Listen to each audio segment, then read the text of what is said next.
Washington State, yes, that Washington State played like a Pac-12 contender on Saturday, and yet they still aren't getting all the respect they deserve. Not on this show. You are Locked On Pac-12, your daily podcast on the Pac-12 Conference. It's the Locked On Podcast Network, your team every day.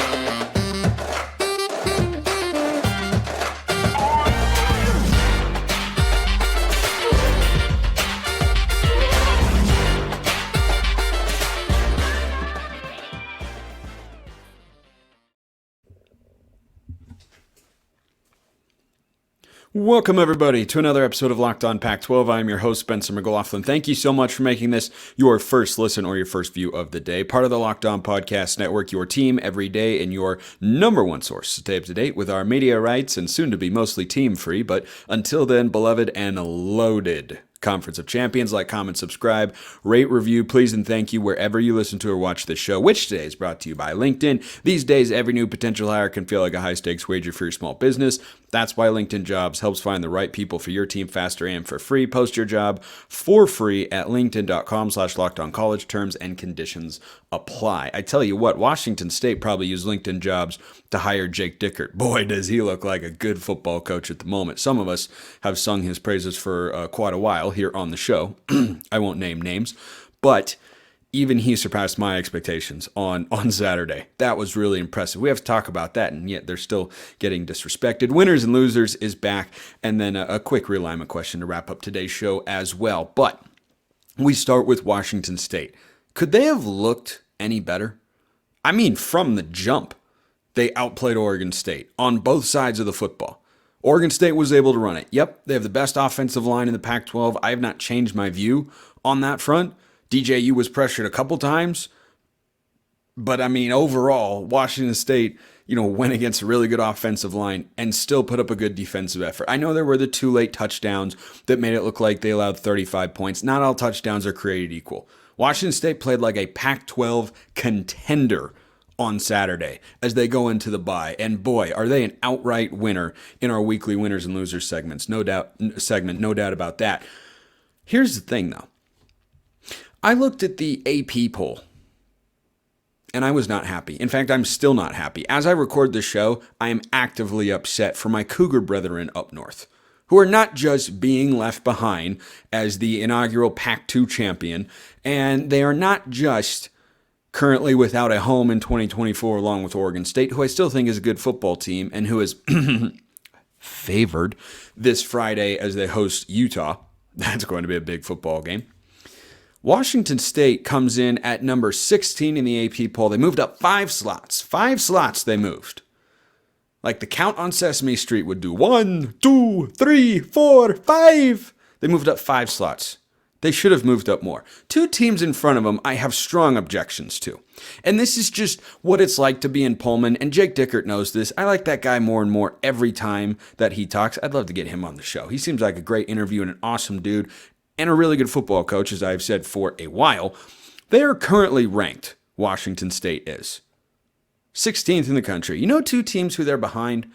It's a pair of 4-0 Power 5 programs, names you know very well, Drake May in North Carolina and Oklahoma.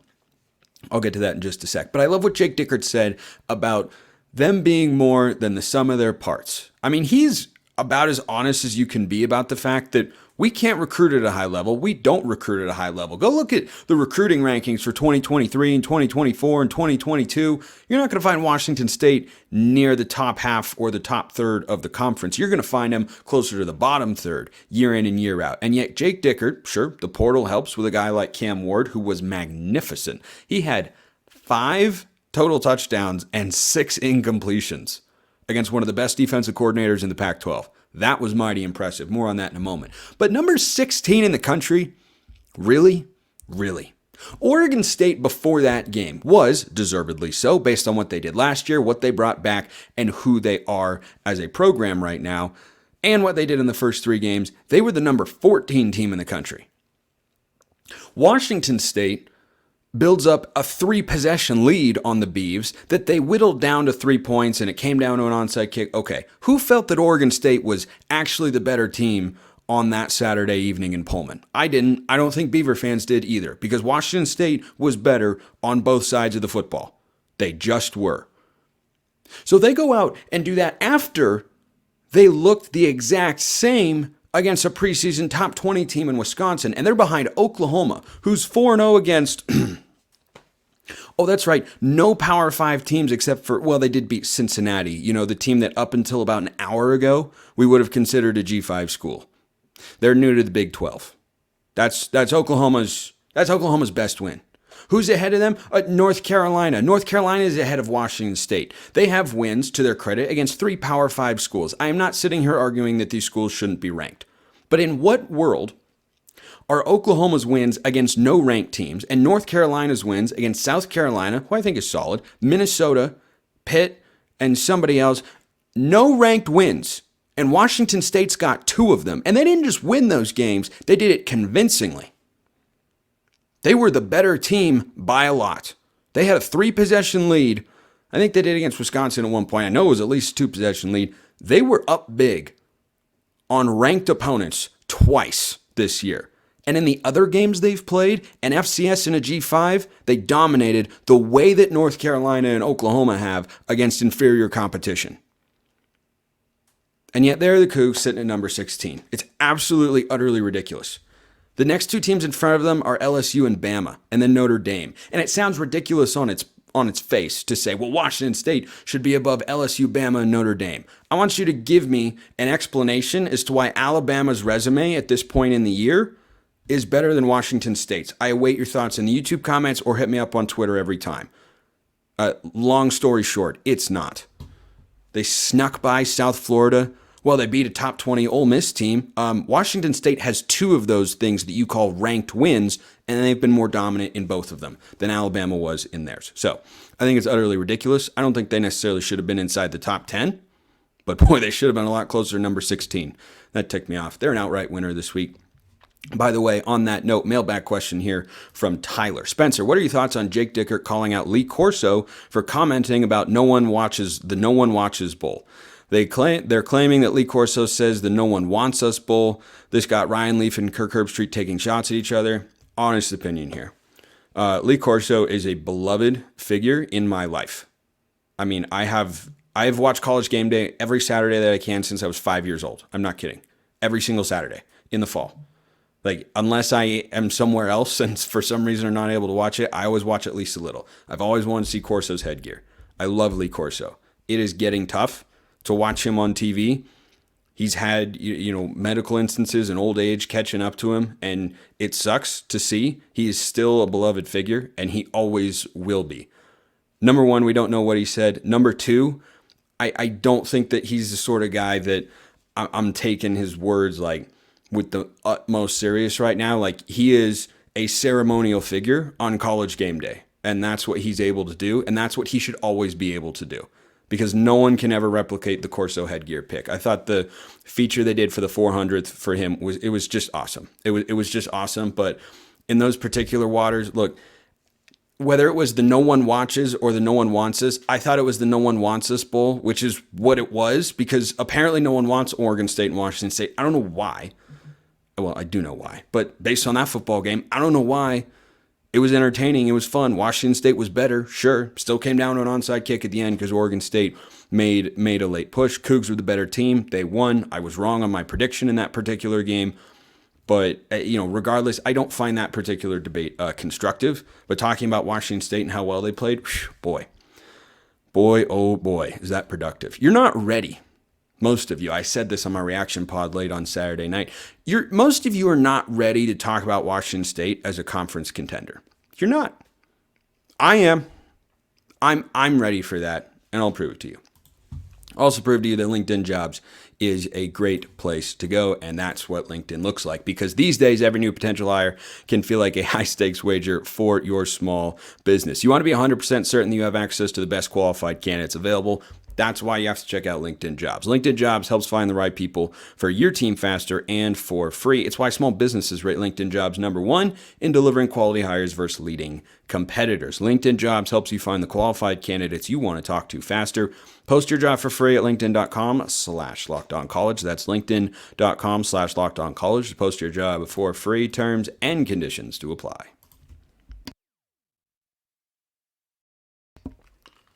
Nice, refreshing second segment sip. A couple more notes on the Cougs. Cam Ward was incredible. Over 400 yards against Oregon State. Look, I know the Beavs lost a couple players from last year's defense. It's still a good unit. It's still got a great defensive coordinator. And Ben Arbuckle, the offensive coordinator for Washington State, he justified his hiring in a big way on Saturday night. And Cam Ward came back for reasons like this. And Jake Dickert talked about how Brandon Jackson and Ron Stone Jr., they came back because of what this team is capable of being.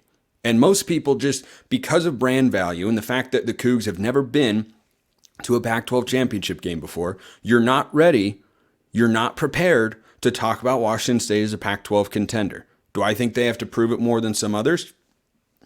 Yes and no.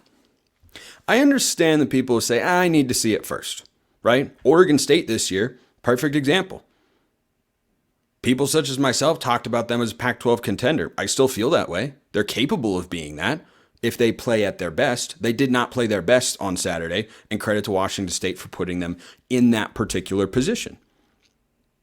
But Washington State played well against a team that before the season, we all said is capable of winning the Pac-12. Heck, in a lot of people's view, was a team that had the scheduling breaks to go to the Pac-12 championship game. Well, now Washington State is 4-0. Now Washington State will soon be in the top 15, assuming somebody loses in front of them. They should already be there, as I already said.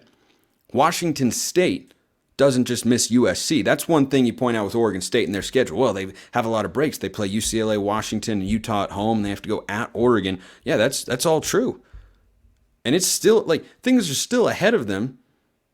Oregon State, that is. There's still a lot of things they can accomplish because of that schedule breaking in their favor.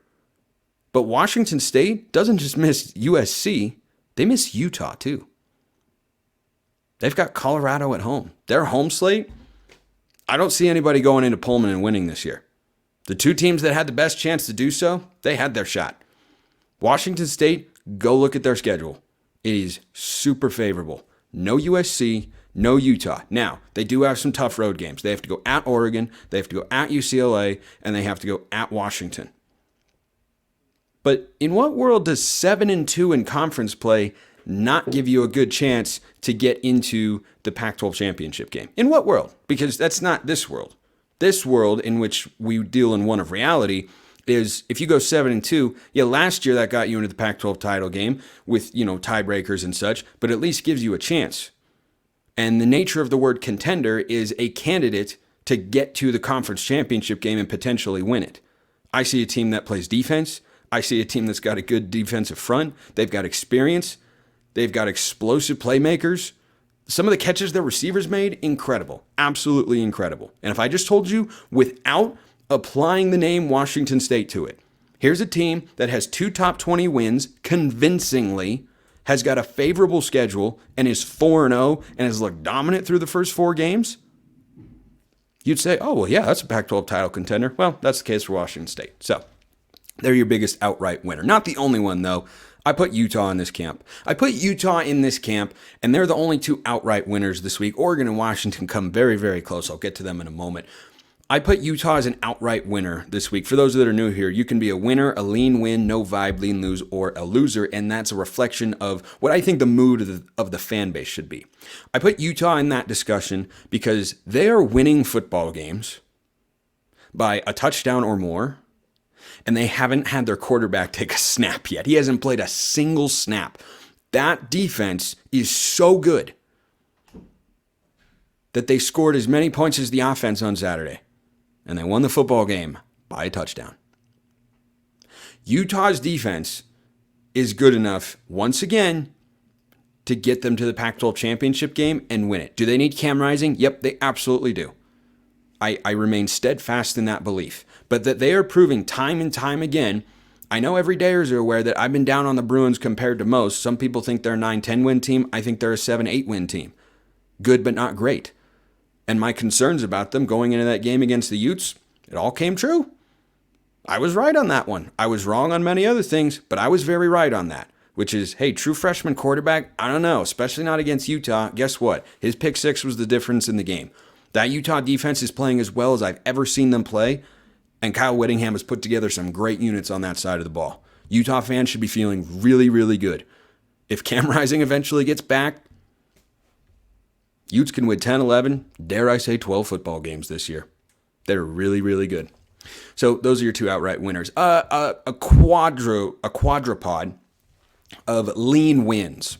Let's start with the two big dogs, Washington and Oregon. This is at the very top of the lean win department.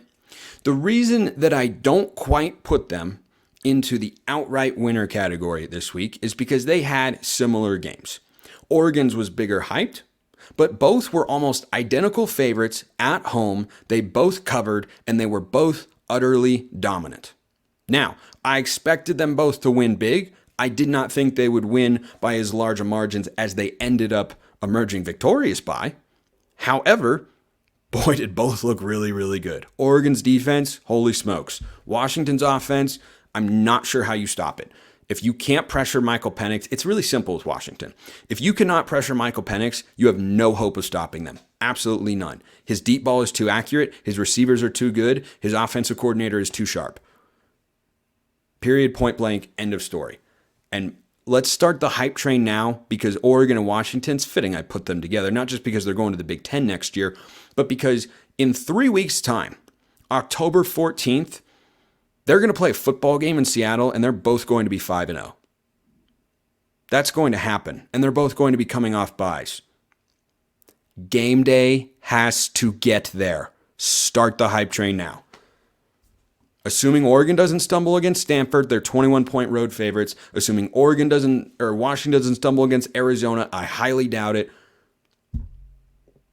That's got to be game day. Rivalry, last year the Pac, battle of unbeatens. There'll be top 10 teams, Heisman quarterback matchups, great environment, beautiful setting. Game day has to go there. Absolutely has to. So those are the lean wins. A couple of other lean wins. Neither of these teams won, but boy, did they play above my expectations, which is why they go in this particular department. Let's start with Arizona State. Why was that game ever close? Because as Kenny Dillingham said on Twitter after the game, the Valley felt activated. They had a home crowd behind them. They were playing inspired. They did enough defensively. They kept up offensively. Drew Pine did some good things. Cameron Scadaboo was awesome. No, Arizona State didn't win the football game. Never thought they would.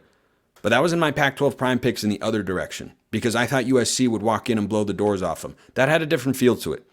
That was a positive momentum, moral victory kind of game for ASU. USC gets the actual victory, though, which is, of course, what matters most. Other teams in the lean win, the last one here, is Stanford. I'll get to Arizona later, but Stanford played well. Their defense held Arizona to a total I did not expect to see, and the Cardinals deserve credit for that. And we'll see what they do against Oregon, who's playing some really good football right now when they come to the Farm this week.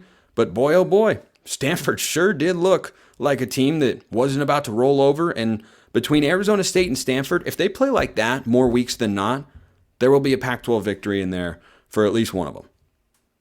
Right now, last week at this time, we felt, hey, it's going to be winless for those two. Well, now it kind of feels different.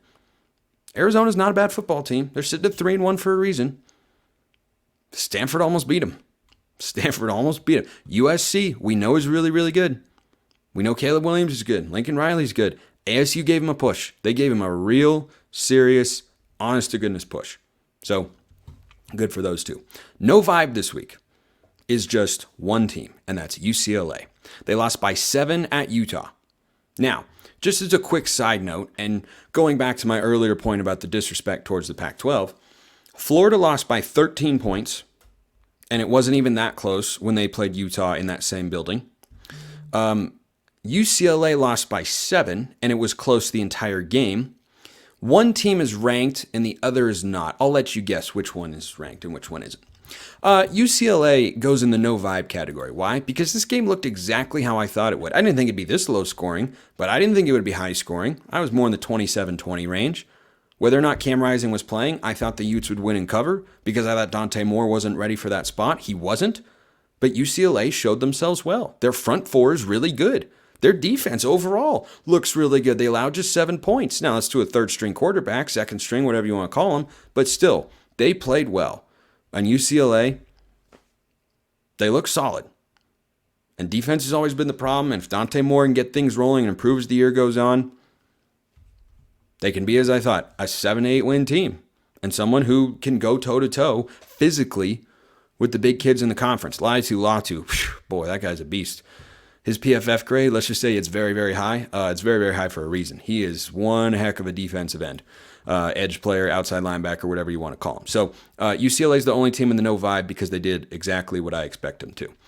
Now we go to the fan bases that aren't feeling as good. There are several. You'll always be feeling good with Athletic Brewing, though, because much like Washington's Michael Penix and Rome Odunze combined for explosive plays to blow the game open, or Bo Nix and Troy Franklin for the Ducks against Colorado, Athletic Brewing Company has changed the game when it comes to non-alcoholic beers. They make non-alcoholic beers that, actually taste good. I know, what a wild, wild concept. Their brews are great tasting, award-winning, and beat out full-strength beers in global competitions. They brew over 50 styles of craft, non-alcoholic beer, including IPAs, golden sours, and more, so they've got everything that you've got. No hangovers ever. You can find Athletic Brewing Company's non-alcoholic brews at a store near you or buy online at athleticbrewing.com. First-time customers can use code LOCKEDON to get 15% off your first online order. That's code LOCKEDON at checkout for 15% off at athleticbrewing.com. Near beer, exclusions and conditions apply. Athletic Brewing Company, fit for all times.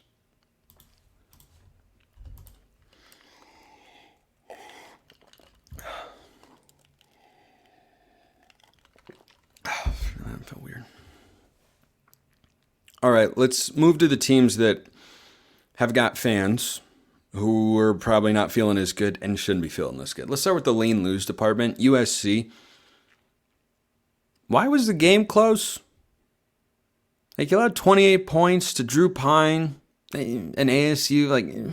Why was the game close? I'm not sitting here saying USC isn't still good enough to win the Pac-12. They are. Their offense is still amazing. They got incredible weapons. I mean, they put up, 42 points, and we're going, is that all? But that game didn't exactly leave you feeling inspired compared to what some of the other Pac-12 contenders did this week. Utah, dominant defense against a better team. Oregon and Washington, dominant on both sides of the ball against teams that are better than Arizona State. So, not a great vibe for USC. Not a disaster, though. It'll all come down to the second half of their schedule and such when it gets really difficult, but that was not the best performance from Lincoln Riley's team. The California Golden Bears. Was that game ever competitive? Not really. Look, I didn't expect you to win the football game. This is almost a no vibe, but I did think Cal would be a little bit more competitive, and the offense, yikes. Quarterbacks, back and forth, don't know who you want. It just doesn't feel great. And then defensively, through the first few weeks, they'd looked really good for the most part. Not entirely, but for the most part. They look like a Justin Wilcox defense, and they went out on the road, and they allowed over 50 points for the first time in the Justin Wilcox era. Not great. Not a disaster. Cal's goals still very much in front of them. So is a really, really difficult schedule. If my season predictions from before the year come to pass, then Cal won't make a bowl game. They still could.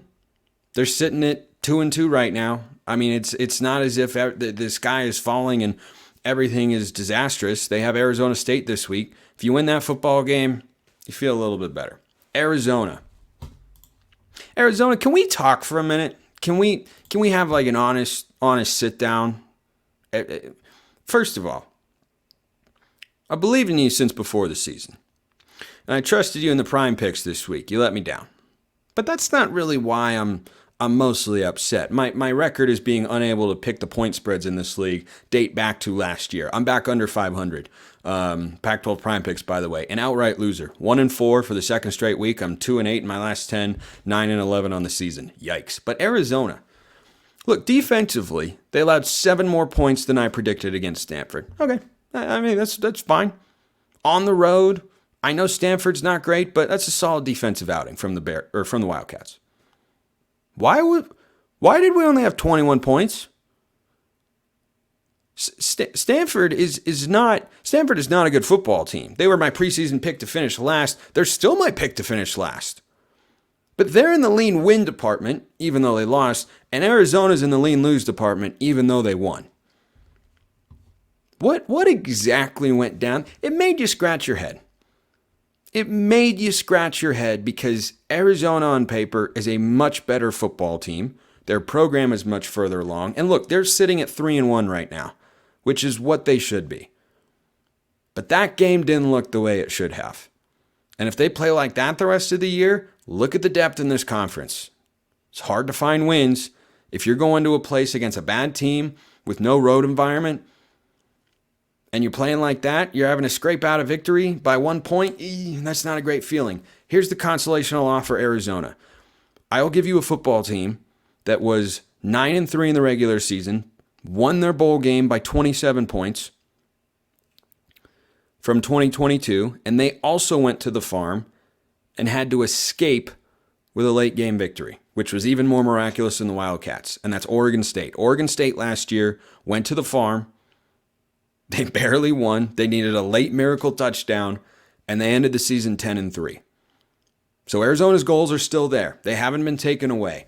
That was not a great performance from Jed Fish's team, and I'm interested to see how they rebound coming back home against a top 10 team in Washington this week. They're only a 2-touchdown dog. Interesting for the Pac-12 prime picks there, which, boy, I need a good week. Anyway, those are the lean lose. Now, the only two outright losers this week, Colorado and Oregon State. You can only fall into this category if your football team loses, and it is the sort of loss that makes you feel like you got to drop your head. Wow. I know a lot of Oregon State fans. I know that at least one, as I record this show on Sunday night, is still recovering after having gone up for the game, and it was, shall we say, not what they were hoping for. Now, like other teams in the conference, Oregon State's goals are still available and in front of them. However, it is now more challenging and looks more challenging on paper because Cam Ward went for over 400 yards. He had 6 incompletions and 5 total touchdowns. And one thought I had during the game, as I watched the Beavs defense get torched and not really have any answers, aside from a strip sack and fumble recovery they had of the Cougars quarterback in that game, was, okay, granted this is on the road and Oregon State plays much better at home. That's been the case over the last few years. That's the case for everybody, even more so with Oregon State when you look at when you look at the numbers and their record. 2021 is a great example. 2022, and now in 2023, we're seeing the same sort of deal. If that's what Cam Ward did to the Oregon State secondary, what is Michael Penix going to do? What is Bo Nix going to do? Heck, what could Dante Moore do? By the time UCLA goes to Reeser, they're going to be a more experienced football team. He'll have had more reps. That was really concerning for Oregon State. And for a team that has a favorable schedule, yes, it still helps that they can get to the Pac-12 title game, but they can only lose one more time. And they've still got to play at Oregon. They've got to play Utah this Friday, and they have to play Washington. And then you can't have a stumble anywhere else. They have to go at Colorado. They have to go at Arizona. Can't have a hiccup in those games. If you do, that Pac-12 title game appearance will be put on hold until we see what the conference future holds. And then the Buffs. I talked about them a lot on Saturday's reaction show. Again, I expected them to lose. I didn't think they would lose by 36 points and that their starters against Oregon starters would fail to put up any points. They didn't score until late in the game when Oregon had all their reserves in. It was a bad game. By the way, respect to Deion Sanders. I thought he handled the press conference very well. Said, good old-fashioned butt whooping. Yeah, that's what it was. They got their butts kicked. They did. And they ran into their ceiling and realized that, or at least a lot of Buffs fans, I think, realized, oh, okay, so we're not Pac-12 contenders this year. They're still a much better football team than I thought. Their program is still on an upward trajectory, and they're still going to get a lot of attention because of Coach Prime, but things have definitely settled down on that front. All right, let's wrap up with a mailbag question. Mailbag is always open. YouTube comments or Twitter at Smalls_55 or at LO_Pac12. This from JT. Since you're willing to consider wild realignment schemes from time to time, fact check true, how about this one? After a certain number of years, schools and fans are fed up with the disadvantages of non-regional football-driven conferences and look to return to old ways. Specifically, the traditional Pac schools want to return to a Pacific Coast Conference. First of all, what fans want is completely irrelevant. I don't think you would even entertain this notion without seeing reasons people would want this, but I'm not going to write an essay here. Maybe people prefer to watch their teams against traditional rivals. I do. Or travel becomes too expensive. It won't be too expensive. It'll just be more expensive. Or rising popularity of women's sports reduces the oversized emphasis on football alone. Women's sports are becoming more and more popular. Nothing is close to football. Nothing is even remotely close to it. Not even men's basketball.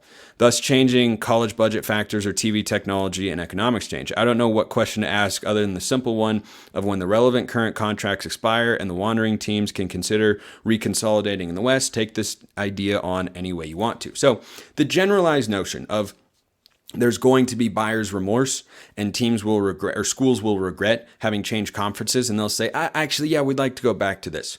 Fans are going to feel that way. There are fans, such as myself, who already know we're going to feel that way. I think there are a lot of other fans who don't realize it yet, but will one day feel that way. As I said, what fans want is completely irrelevant. This is who votes on realignment? University presidents, going on my gravestone. University presidents, athletic directors are involved, presidents have the final say, and TV networks, they want what they want. And money talks, and you know what walks at the end of the day. I completely understand the thinking, and it's worthy of discussion. The idea that teams could say, or schools rather, could say, we don't actually like this. It's not working out. We're going to go back over here. Given the increased amount of revenue that most of these schools are going to be going towards in the Big Ten, for example, that's not going to happen. There's no way that happens. USC was the school that most wanted to break up the Pac-12. That has been well documented at this point. There's no way they'd want to go back.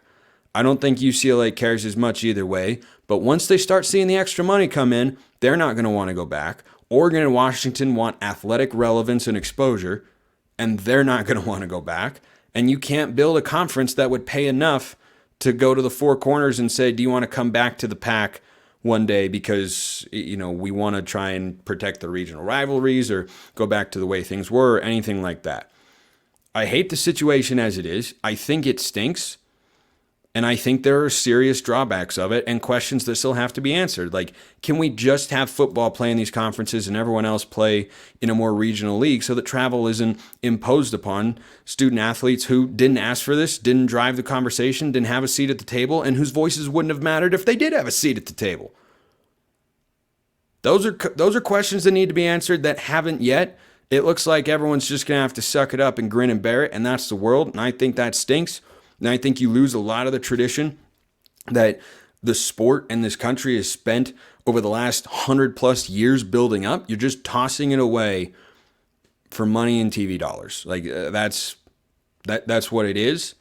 And historically, people giving up money and power and relevance and prestige to go back to a place just that has that's only appeal is tradition. Yeah, that's not a calculation that's going to be won. So as much as I would love for that to happen one day, in no world do I see anybody reverting back to the Pac. I just can't see it. It would require too many things to take place, and too many people would have to dramatically shift their motivations. That's not going to happen. Appreciate everyone listening. I'll see you next time, and until then, hope you have a wonderful rest of your day.